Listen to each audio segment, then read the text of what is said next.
તો ઉત્તરાયણના દિવસે ઇમરજન્સી કેસમાં વધારો નોંધાયો। સિવિલ હોસ્પિટલમાં ઇમરજન્સી કેસ વધ્યા।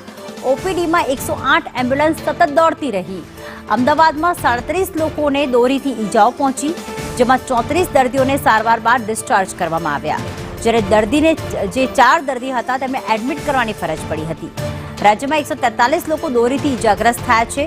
ધાબા પરથી પડવાના 10થી વધુ કેસ નોંધાયા છે। 108 સેવાને કુલ 4947 ઇમરજન્સી કોલ મળ્યા હતા।